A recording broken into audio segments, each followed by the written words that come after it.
আমাদের এখানে শীতলা মাতার পুজো। ওই যে মায়ের মুখ দেখাই যাচ্ছে, দেখতে পাচ্ছ। এখন পুজোর আয়োজন চলছে, সবাই কুলো নিয়ে বেরোবে। তোমরা জানো কিনা জানি না, শীতলা মায়ের পুজোতে কুলো নিয়ে বেরোতে হয়। কুলো, অনেকে কুলোও চেনে না এখনকার দিনে, তা সেই আয়োজনই চলছে। চলো একটু দেখে নি। অনেকে দাঁড়িয়ে আছে,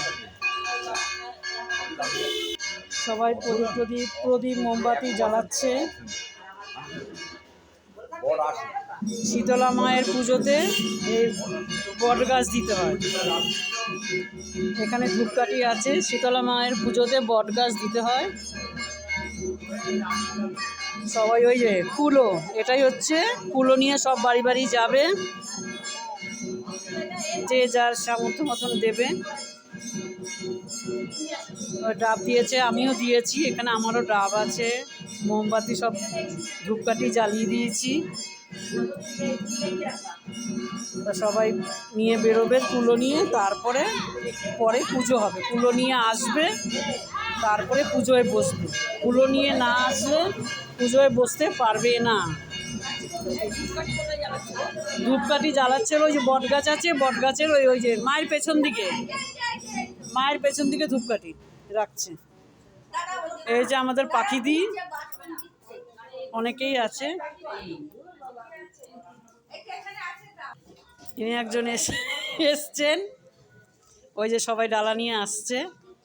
আমিও নিয়ে এসছি, আমার দেওয়া হয়ে গেছে, সবাই নিয়ে আসছে।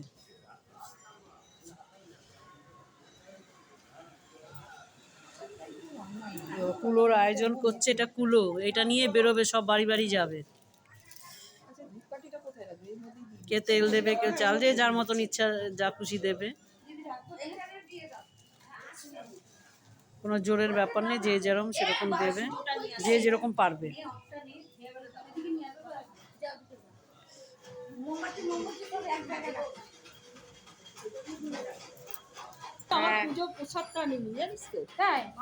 অনেকে ফল টল কেটে নিয়ে এসছে।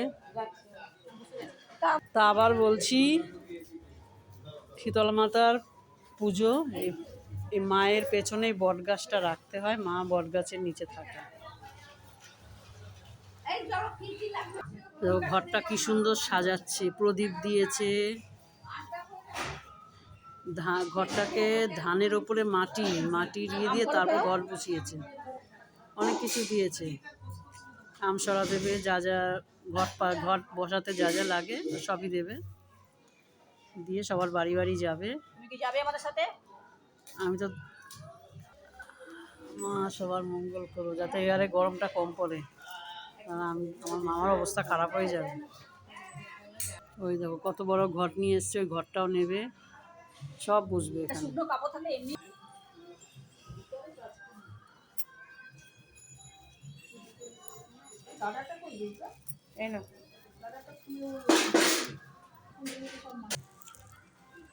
ভিডিওটা আমি এখানেই রাখছি।